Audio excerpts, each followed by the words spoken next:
আসসালামু আলাইকুম dear viewers, আশা করি সবাই ভালো আছেন। মাইক্রোসফট অফিস প্রোগ্রামের তৃতীয় পর্বে আপনাদেরকে স্বাগত জানাচ্ছি। আজকে আমরা কাজ করব মাইক্রোসফট অফিসের অত্যন্ত গুরুত্বপূর্ণ হোম মেনুবারটা নিয়ে। হোম মেনুবারে কী আছে তার বিস্তারিত পুঙ্খানুপুঙ্খানুভাবে আজকে আমরা শিখবো। আশা করি বাসায় সবাই এই কাজগুলো প্র্যাকটিস করবেন, তাহলে অল্প দিনের মধ্যেই আপনি নিজেকে মাইক্রোসফট অফিসে পারদর্শী করে নিতে পারবেন। Let's go.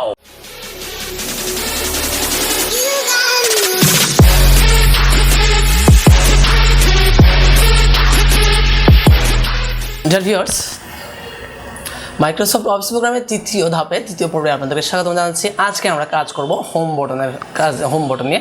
হোমে কী কী আছে এবং হোমের কাজগুলো কী কী আমরা সম্পূর্ণ বিস্তারিতভাবে এটা আজকে আলোচনা করব। আশা করি ভিডিও শেষ পর্যন্ত আপনারা আমার পাশেই থাকবেন। হোম বটনের বেসিক্যালি কাজ হচ্ছে কি, হোম হচ্ছে আপনি হোমের ভিতরে অনেকগুলি কাজ আছে। যেমন আমি কোনো ভিডিও এখন আমি দেখা যাচ্ছে যখন হোমের মধ্যে কিছু এখানে দেখেন কাট, কপি, পেস্ট, তারপর হচ্ছে এখানে একটা ইয়েতে ফন্টের সিস্টেম আছে, ফন্টের নাম্বারিং আছে, এটসেট্রা অনেক কিছু আছে। তো আমি আগে পেস্টের বা এই দেখেন এখন পেস্ট বা কাট, কপি এগুলো সবগুলোই মরা আছে। আমি যদি একটু কিছু লেখার পরে দেখেন যাই লেখি না কেন। আচ্ছা, একটু বিজয়টা চালু করে নিই। আমার বাংলা ভালোবাসে, ওকে ভালোবাসে। আচ্ছা, এখন আমি যখন এটাতে ক্লিক করবো, এটা সিলেক্ট করবো, দেখেন আমার কাট, কপি দুইটাই কিন্তু ওপেন হয়ে গেছে। এটা দুইটাই জীবিত হয়ে গেছে, তাই না? আর পাশে পেস্ট শব্দটা এখনও মরা আছে। আচ্ছা, আমি যদি কাট বা কপি, আমি একটু আরেকটা লাইন বাড়াচ্ছি। তারপর ধরলাম চিরদিন, তোমার আকাশ, তোমার বাতাস, আমার বাজার বাসা। ওকে, এখন আমি কাট, কপি এইগুলোর কাজ কি আমি একটু দেখে নিই। কাট, কপি হচ্ছে আপনি যদি এই লাইনটা প্রথম লাইনটা প্রথমে রাখতে চান এবং আমার প্রাণে বাজায় বাসি এর পরে নিয়ে আসতে চান আমার সোনার বাংলা, আমি তোমায় ভালোবাসি, শুধু এই লাইনটা, তাহলে আপনি জাস্ট কাট করবেন। কাট করার সাথে সাথে আপনি এখানে কপিতে ক্লিক করবেন, নট কাট, কপি ক্লিক করুন। যদি ওপরে রাখতে চান, নিচে রাখতে চান, তাহলে কপিতে ক্লিক করবেন। কপিতে ক্লিক করার পরে আপনি যেইখানে পেস্ট করতে চান, আপনি ওইখানে আসার পরে আপনি জাস্ট পেস্টে ক্লিক করবেন, দেন আপনার এটা পেস্ট হয়ে যায়। দেখেন আপনার এখন উপরে আছে, নিচেও আছে।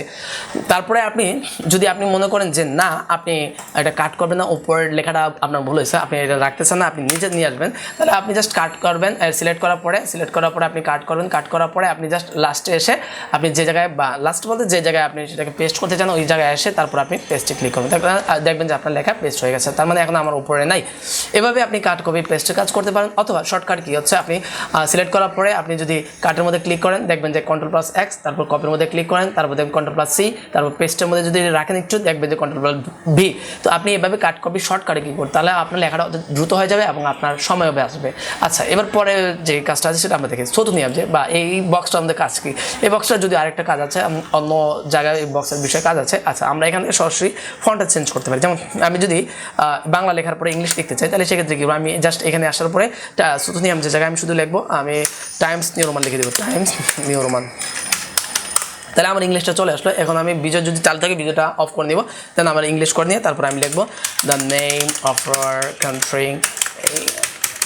ওকে, তো এভাবে আমরা নিজেরা ইংলিশ, তারপর আবার যদি বাংলা লিখতে চাই তাহলে জাস্ট আবার এখানে চলে আসবো। এখানে চলে আসার পরে বক্সটাতে চলে আসার পরে আমি আবার সুথুনি যে লিখবো, সুথুনি লেখার পরে বাকিটা চলে আসবে। তারপরে আবার এন্টার দিবেন। এন্টার দেওয়ার সাথে সাথে এবার আপনি বিজয় চালু করে তারপর আবার লিখে নেবেন ওমা ফাগুনেতর, যাই হোক আমার ওমা ফাগুনেতর।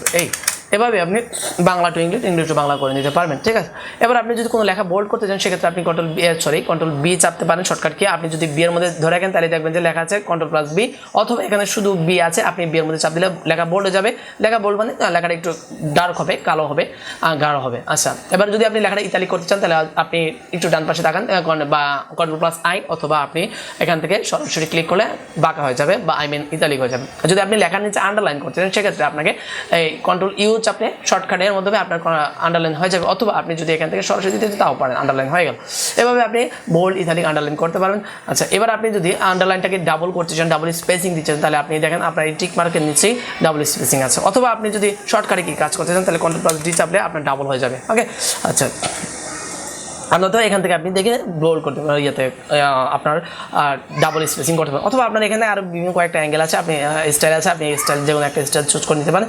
আপনার এখান থেকে স্টাইলের মাধ্যমে আপনি আন্ডারলাইন করে নিতে পারেন, আপনি যে কোনো একটা দিতে হবে। সাধারণত এই স্কেলটাই এইটাই প্রিফার করা হয় বেশিরভাগ। আচ্ছা, তারপর আপনি চাইলে আন্ডারলাইন কালার করতে পারেন। আপনি টিক মারে ক্লিক করার পরে আন্ডারলাইন কালারে হচ্ছে, আপনি আন্ডারলাইন কালার থেকে আপনি এখানে যে কোনো একটা কালার সিলেক্ট করে দিলে আপনার আন্ডারলাইনের কালারটা একটা আলাদা শেপ আকার ধারণ করবে। আচ্ছা, এবার আমরা পরে যে ফন্ট যদি আমরা বড় করে ছোটো করতে চাই, তাহলে আমরা এখান থেকে ফন্ট বড় ছোটো করতে, আপনি যেই ফন্টটা বড় ছোটো করতে চান, আপনি জাস্ট আপনি ওই ফন্ট সাইজটা লিখে এন্টার দিলে আপনার ফন্ট সাইজটা বড় হয়ে যাবে। ঠিক আছে, আপনি যেই লাইনটা বড় করতে চান ওই লাইনটা সিলেক্ট করুন, করার পরে আপনি জাস্ট এখানে আপনি ইচ্ছা মতো ছোটো করলে 11 দিবেন, বড় করলে যা ইচ্ছা তাই দিতে পারেন। এভাবে আপনি ফন্ট ছোটো বড় এখান থেকে করতে পারবেন। ওকে, তারপরে আছে আমরা লেখার পরে কিছু সময় দেখেছি লেখাটাকে মার্ক করতে হয়, হাইলাইটস করতে হয়। হাইলাইটসটা কীভাবে এখান থেকে করা যায়, আমরা লেখাটা সিলেক্ট করার পরে আমরা যদি বি শব্দটা দেখতে পারি, এখান থেকে টিক মারে ক্লিক করবো, দেন আমরা ইয়েলোতে ক্লিক করবো। ইয়েলোতে ক্লিক করার সাথে সাথে দেখা যাচ্ছে আমাদের লেখাটা শব্দ। ওকে, আমরা যদি বোল্ড উঠে দিতে চাই তাহলে বিয়ের মধ্যে চাপ দেওয়া, দেন আমরা বোল্ড উঠে যাবো। তারপর যদি আমরা ইতালি উঠে দিতে চাই তাহলে আয়ের মধ্যে চাপ দেবো। তারপর আমরা যদি আন্ডারলাইন উঠে দিতে চাই তাহলে আন্ডারলাইন ইউর মধ্যে চাপ দিলে আমাদের আন্ডারলাইন উঠে যাবে। এবার আমরা যদি লেখার মধ্যে কালার করতে চাই, তাহলে লেখার কালার করতে চাইলে আমরা জাস্ট এই পাশে যে কালার চিহ্নটা আছে আমরা এখানে ঠিক মারে ক্লিক করবো, দেন আমরা চেক মার থেকে যে কোনো একটা কালার চুজ করে তারপর আমরা কালার করে নিতে পারবো। ঠিক আছে, আচ্ছা, এভাবে আমরা কালার, তারপরে হচ্ছে আপনার লেখার মার্ক করা এভাবে করে নিতে পারে। আচ্ছা, এবার ফন্টের কাজটা বলছিলাম যে আরেক জায়গায় ফন্টের কাজ আছে। আপনারা যদি একটু নিচে দিকে দেখেন, দেখবেন যে ফন্ট প্লাস হচ্ছে নিচে আপনার টিক মার দেওয়া আছে, আপনার টিক মারে ক্লিক করবেন। টিক মারে ক্লিক করার সাথে সাথে আপনার এখানে ফন্ট বক্স চলে আসবে। ফন্ট বক্স থেকে আপনি যেই ফন্টটা সিলেক্ট আপনি যদি টাইমস নিউ রোমান সিলেক্ট তাহলে একটু অ্যাশের পরটি আছে, তারপরে আমি একটু টাইমস নিউ রোমান যাই, তারপর টাইমস নিউ রোমান থেকে ক্লিক করলাম, দেন এন্টার দিলাম। এন্টার দেওয়ার সাথে আমার টাইমস নিউ রোমান চলে। এখানে আপনার ফন্ট সাইজটাও এখান থেকে দেওয়া যায়, যেমন এই ফন্ট সাইজটা এই পাশে দেওয়া আছে, আপনি এই পাশ থেকে একসাথে ফন্ট তারপরে সাইজটা ঠিক করে তারপরে আপনি উঠিয়ে দিতে পারেন। ওকে, এবার আমরা আসি, কারণ লেখার মধ্যে কিছু আমরা দেখেছি প্রায় সময় আমরা শ্যাডো দিতে হয়, তারপর হচ্ছে আপনার বিভিন্ন স্টাইল কিছু দেওয়া যায়, এটাও ফন্টের মধ্যে দেওয়া যায়। ফন্ট থেকে আমরা ফন্টে যাবো, দেন আমরা এখানে শ্যাডোতে যদি ক্লিক করি শ্যাডো চলে আসবে অটোমেটিকলি। আপনি যদি প্রিন্ট করতে চান তাহলে শ্যাডো কম্পেয়ার করতে হবে, অথবা আপনি যদি কম্পিউটার পাশে বসে থাকেন তাহলে আপনি শ্যাডোতে ক্লিক করার সাথে সাথে দেখবেন যে লেখার নিচে একটা শ্যাডো চলে আসছে। ওকে, এবার আমরা শ্যাডোটা উঠে দিতে চাইলে আমরা সেম শ্যাডো থেকে ক্লিক করলে আমরা শ্যাডো চেকমারটা উঠে দিলে আপনার শ্যাডো চলে যাবে। যদি আমরা অ্যাম্বোস করতে চাই, অ্যাম্বোস হচ্ছে লেখাটা খুব বেশি ডার্ক হয়ে যাবে, অ্যাম্বোস করতে তাহলে আমরা অ্যাম্বোসে ক্লিক করবো। অ্যাম্বোসে ক্লিক করার সাথে দেখেন আমার লেখাটা অ্যাম্বোস হয়ে গেছে। আপনি এভাবে অ্যাম্বোসের প্রিন্টটা তফাৎটা আপনি নিজেই যখন প্রিন্ট করবেন তখন বুঝতে পারবেন। আচ্ছা, অ্যাম্বোস যদি উঠে দিতে চান সেম একই প্রসেস, আপনি জাস্ট চেকমারটা উঠে দিবেন। চেকমারটা উঠে দেওয়ার পরে আপনার অ্যাম্বোস চলে যাবে। ওকে, তারপর আছে স্মল ক্যাপস, অল ক্যাপস, এগুলোর কী কাজ আমি এটা হচ্ছে ইংলিশের ক্ষেত্রে। আমি যদি ইংলিশটা যাই, যেমন ইংলিশে চলে আসলাম, ইংলিশে আসার পরে আমি ফন্টে চলে এলাম, ফন্টে যাওয়ার পরে স্মল ক্যাপ। আমার এখানে দেখেন আমার এখানে যা লেখা আছে প্রথমটা শুধু ক্যাপিটাল, বাকি সবগুলো আছে স্মলার। সো আমি স্মল ক্যাপসে ক্লিক করি, আমি দেন ওকে করলাম। ওকে করার সাথে সাথে দেখেন আমার প্রথমটা একটু বড়, তারপর সবগুলোই ক্যাপিটাল কিন্তু একটু ছোটো হয়ে ছোটো আকারে চলে আসছে, তাই না? এখন যদি আমি অল ক্যাপিটাল করতে চাই তাহলে আমি আবার সিলেক্ট করব। সিলেক্ট করার সাথে সাথে আমার ফন্টে চলে আসবো। ফন্টে আসার পরে আমি যদি অল ক্যাপস ক্লিক করি, আমি ওকে দেওয়ার সাথে সাথে দেখেন আমার সবগুলো ক্যাপিটাল হয়ে গেছে। এভাবে আপনি লেখা ছোটো করার পরে যদি আপনি সবগুলোকে ক্যাপিটাল করতে চান আপনি ইজিলি করে নিতে পারবেন। হ্যাঁ, অথবা শর্টকাটের মধ্যে আপনি করতে পারেন, যেমন শিফট প্লাস F3।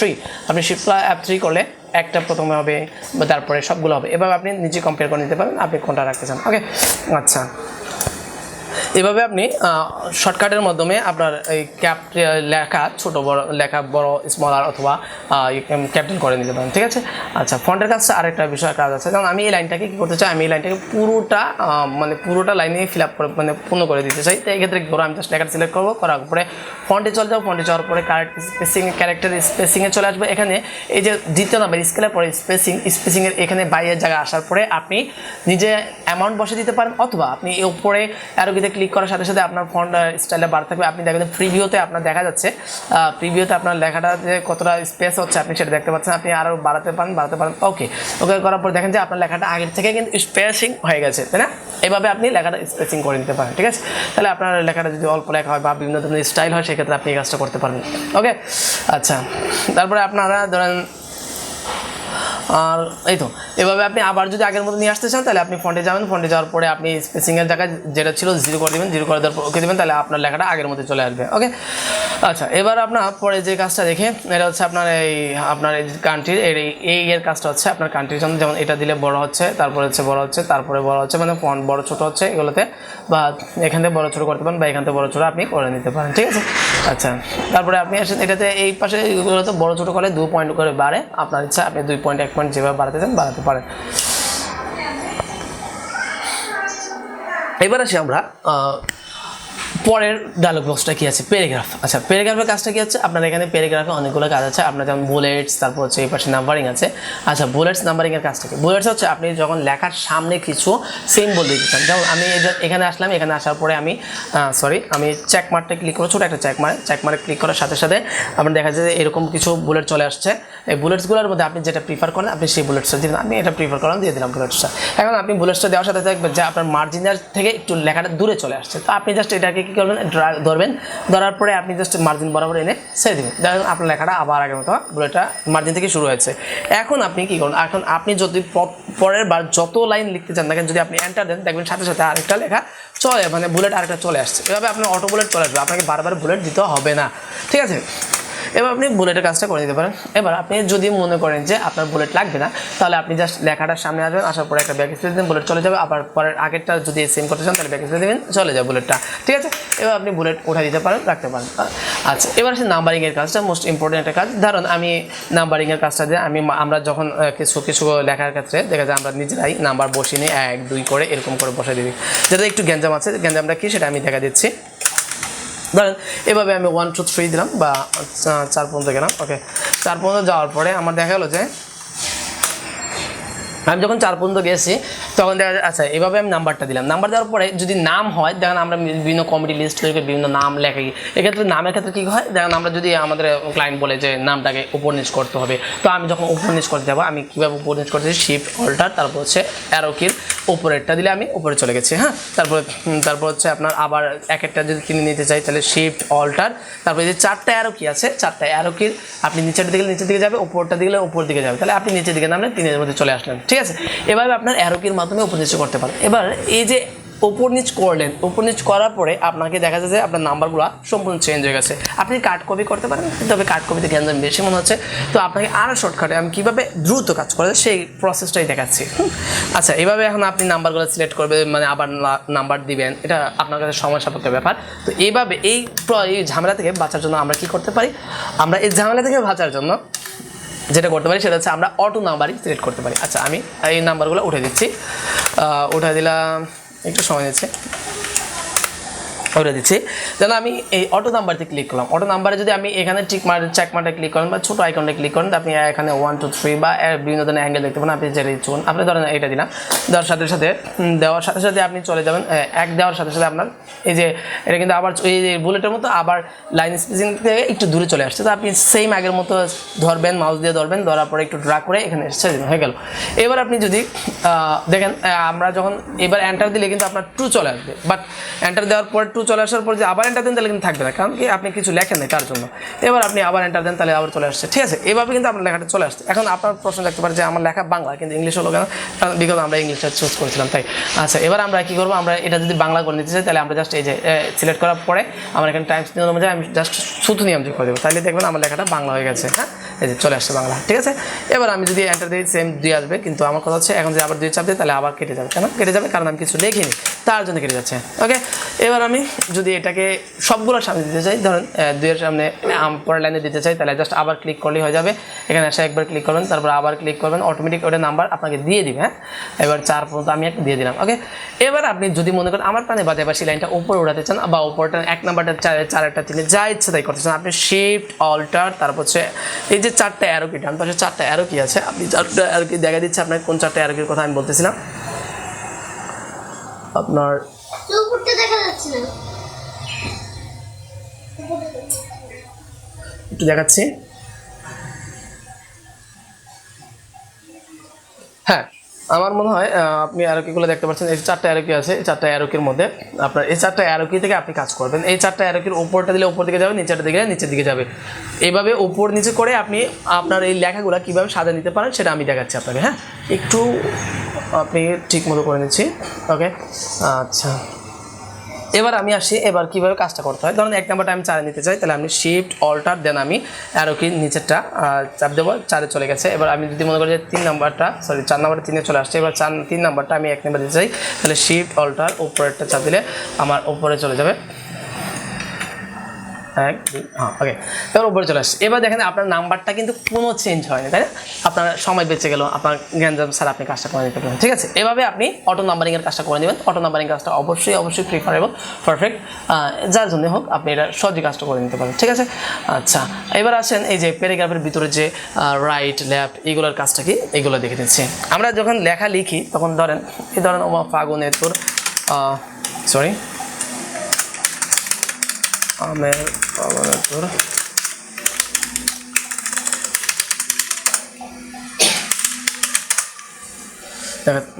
মানে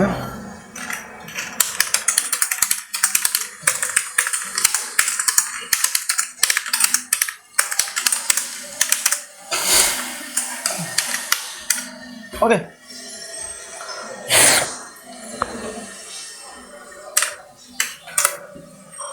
আচ্ছা এভাবে আমরা যখন কাজটা করব, আমরা যখন এই আপনার লেখা লিখলাম, লেখার পরে আমি যখন এই যে এখান থেকে যখন লিখতেছিলাম তখন কিন্তু আমরা সবগুলো লেফট থেকে চলে আসছিল। এখন আমি যদি লেখাটাকে কোনো লেখাকে সেন্টার করতে চাই, ধরুন 1 নম্বরটাকে আমি সেন্টার করতে চাই, তাহলে আমি জাস্ট সেন্টার 1 নম্বর লেখাটা সিলেক্ট করবো, দেন আমি সেন্টারে চাপ দিলে দেখার সাথে আমার কিন্তু সেন্টারে চলে আসছে, তাই না?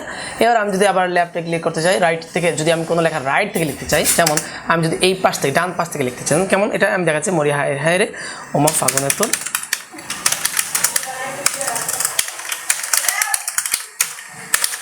বনে, দেখেন এইবার দেখবেন রানে, সরি আমি রাইট মানে এই দেখেন রানে লেখা কিন্তু আমার ডান পাশ থেকে বাম পাশে যাচ্ছে, তাই না? আগে বাম পাশ থেকে ডান পাশে যাচ্ছে, এখন ডান পাশ থেকে বাম পাশে এছাড়া যায়।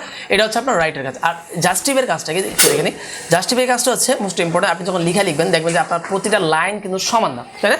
আপনার প্রতিটা লাইন কিন্তু বাঁকাতেরা আছে, এই জন্য আপনি জাস্টিভেতে ক্লিক করেন। জাস্টিভেতে ক্লিক করার সাথে সাথে দেখবেন আপনার প্রতিটা লাইন মার্জিন বরাবর হয়ে যাবে, এই জন্য আপনার কোনো গ্যাঞ্জাম হবে না। এটা হচ্ছে আপনার জাস্টিভের কাজ। এবার একটু আসি প্যারাগ্রাফের কাজটা কি।